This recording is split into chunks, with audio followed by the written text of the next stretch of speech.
প্রিয় দর্শক, আসসালামু আলাইকুম।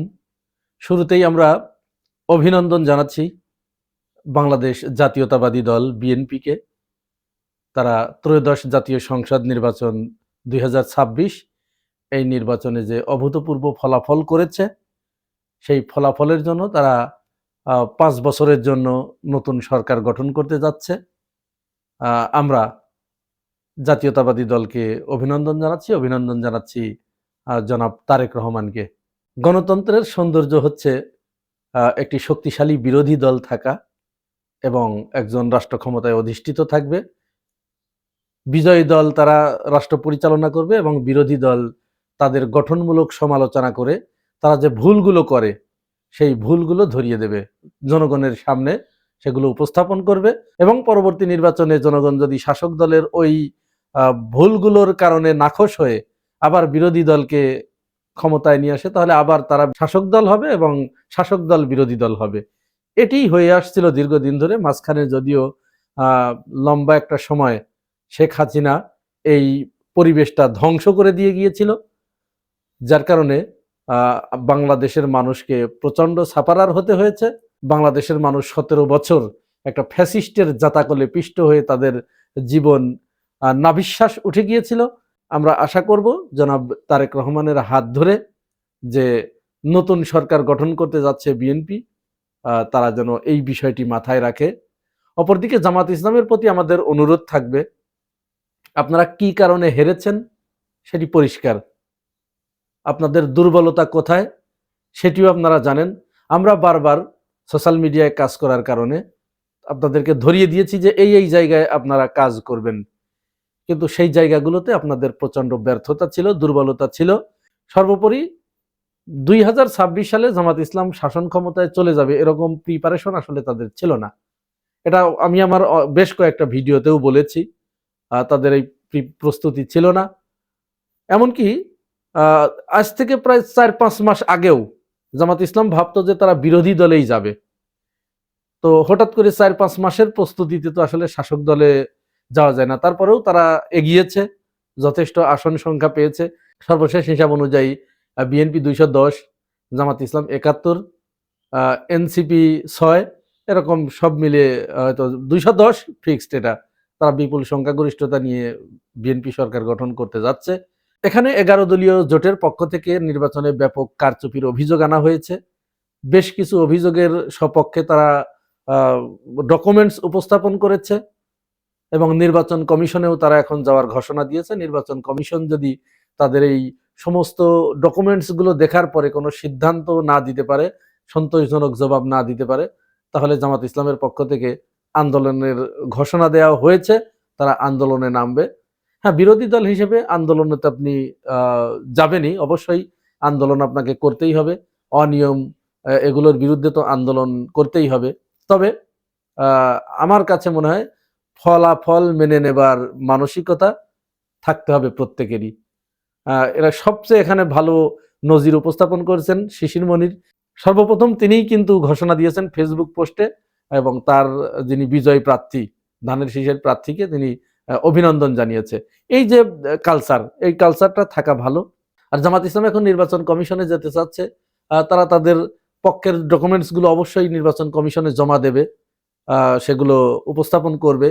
তবে ফলাফল মেনে নেওয়াটাই বুদ্ধিমানের কাজ হবে এবং বিএনপিকে সহযোগিতা করে আগামী পরবর্তী নির্বাচন পর্যন্ত নিজেদেরকে প্রস্তুত করার জন্য আহ্বান থাকবে জামাত ইসলামের প্রতি। আন্দোলন করলে তো অনেক কিছুতেই করা যায়, ভবিষ্যতে আরো অনেক ইস্যু আসবে, সেগুলোতে জামাত ইসলাম আন্দোলন করবে। এবং এই যে বিভিন্ন অনিয়ম, কারচুপি, এই অভিযোগগুলো নির্বাচন কমিশনে দিয়ে রাখতে হবে এবং এটি মানুষের ভিতরে জারি রাখতে হবে, যেন মানুষ এটি নিয়ে কথা বলতে পারে। তবে বিএনপিকে সহযোগিতা করতে হবে, ফলাফল মেনে নিতে হবে। এটি হচ্ছে আমার কাছে মনে হয় বুদ্ধিমানের কাজ হবে। এবং জামাতের আমির তিনি কিন্তু বলেছেন যে আমরা বিরোধী দলে গেলেও আমরা এই করব, অর্থাৎ বিরোধী দলে যাওয়ার কিন্তু প্রস্তুতি জামাত ইসলামের আছে, ছিল এবং আছে। অপরদিকে জাতীয়তাবাদী দল বিএনপির কিন্তু বিরোধী দলে যাওয়ার কোনো প্রিপারেশন ছিল না, তারা রাষ্ট্র ক্ষমতায় যাবে, এটি তাদের সেই প্রস্তুতি ছিল এবং সেইভাবেই মিডিয়া, আমরা দেখেছি মিডিয়া তাদেরকে সহযোগিতা করেছে। কিছু অনিয়ম উঠে এসেছে, যে জামাত ইসলামের পেজে একরকম দেখানো হচ্ছে, তারপরে সোশ্যাল মিডিয়ায় একরকম দেখানো হচ্ছে, মেইন স্ট্রিমের মিডিয়াগুলোতে তার বিপরীত চিত্র দেখা যাচ্ছিল। তো তখন থেকেই আমরা বুঝতে পারছিলাম যে কোনো একটা কিছু ঘটতে যাচ্ছে।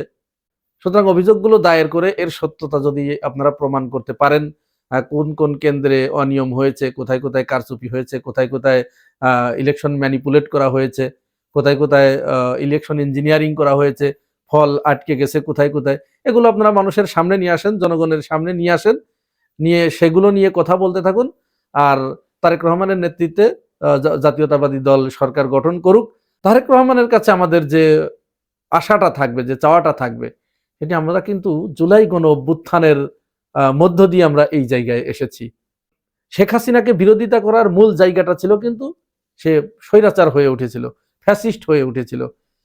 সে দুর্নীতি রোধ করতে পারে নাই, অর্থ পাচার রোধ করতে পারে নাই, তারপরে নাগরিক সমাজের উপরে, বিরোধী মতের উপরে দমন পীড়ন, এটা সে পুরো মাত্রায় চালিয়েছে। আমরা নতুন সরকারের কাছে আমাদের আহ্বান থাকবে, আপনারা এই বিষয়গুলো মাথায় রাখবেন। বিশেষ করে তারেক রহমান, তিনি তো বারবার বলেছেন যে তিনি দুর্নীতি কমিয়ে আনার চেষ্টা করবেন, চাঁদাবাজিটা কমিয়ে আনার চেষ্টা করবেন। আমরা আপনার কাছে বেশি কিছু চাই না, মাত্র 3টা জিনিস চাই।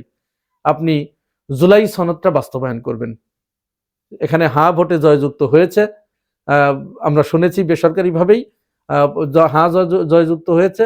তো এই জুলাই সনদটা বাস্তবায়ন করবেন দয়া করে। আর চাঁদাবাজিটা আল্লাহর ওয়াস্তে যদি পারেন, এইখানে সবচেয়ে বেশি নজর দিবেন।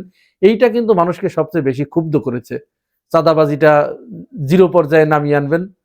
আর এই যে অফিস আদালতে ঘুষ ছাড়া যে ফাইল নড়ে না, একটা ফাইলও নড়ে না, এইখানে আপনাকে একটু নজর দিতে হবে।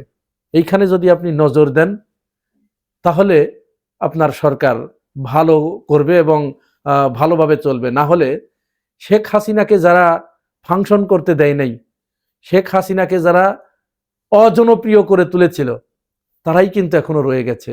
দুর্নীতির মাত্রাটা কমিয়ে আনবেন, যেন বিশ্ব দরবারে বাংলাদেশ আর দুর্নীতিতে চ্যাম্পিয়ন না হতে হয়। আর এদেশের মানুষের ভিতরে যে জিনিসটি সবচেয়ে বেশি মনোকষ্টের কারণ হয়েছে, ভারত এই দেশের উপরে ক্রমাগতভাবে নগ্ন হস্তক্ষেপ করেছে।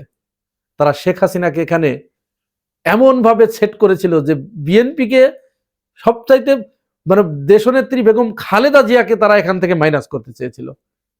এবং তার পরিণতি তো আপনি দেখেছেন, আপনারা সবাই দেখেছেন। দেশনেত্রী বেগম খালেদা জিয়াকে কিভাবে জেলখানার প্রকোষ্ঠে তাকে রেখে তাকে ক্রমান্বয়ে মৃত্যুর দিকে ঠেলে দেওয়া হয়েছে। এবং আমাদের সবচেয়ে ভালো লাগতো যদি আজকে এই প্রধানমন্ত্রীর আসনে দেশনেত্রী বেগম খালেদা জিয়া বসে থাকতে পারতেন, বসে যেতে পারতেন, তাহলে এটি আমরা সবচেয়ে বেশি খুশি হতাম।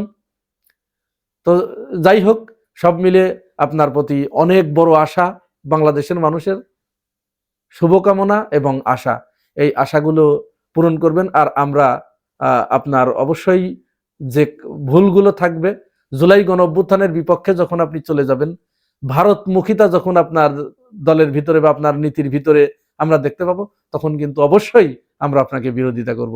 এই বিরোধিতা কেউ আমাদেরকে বন্ধ করতে পারবে না, এখান থেকে কেউ আমাদেরকে ফিরাতে পারবে না। আমরা শেখ হাসিনার শাসনামলেও কিন্তু আমাদেরকে বাড়িতে ঘুমাতে দেয় নাই, ধরে নিয়ে গিয়েছে, তারপরেও তার বিরোধিতা কিন্তু অব্যাহত রেখেছিলাম। জামাত ইসলামকেও অভিনন্দন জানাচ্ছি শক্তিশালী বিরোধী দলের ভূমিকা পালন করার জন্য।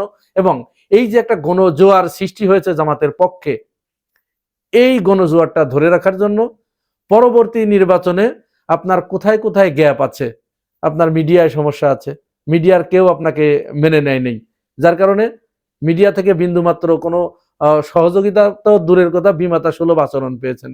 সুশীল সমাজ আপনাকে মেনে নেয় নেই, সুশীল সমাজের ভিতরে আপনার লোক তৈরি করতে হবে। এরপরে ডিপ স্টেটের কোথায় কোথায় আপনার সমস্যা আছে, কোন কোন জায়গা আপনাকে মেনে নিতে চাচ্ছে না আপনাদের, সেই জায়গাগুলো আপনাদেরকে খুঁজে বের করতে হবে, সেই জায়গায় কাজ করতে হবে। সব মিলেই জাতীয়তাবাদী দল বিএনপির প্রতি কিন্তু প্রচন্ড একটা চাপ থাকবে, জুলাই সনদ বাস্তবায়নের একটা চাপ থাকবে। তারপরে ভারতের পক্ষ থেকে শেখ হাসিনাকে প্রতিষ্ঠিত করার বা প্রাসঙ্গিক করে তোলার একটা চাপ থাকবে।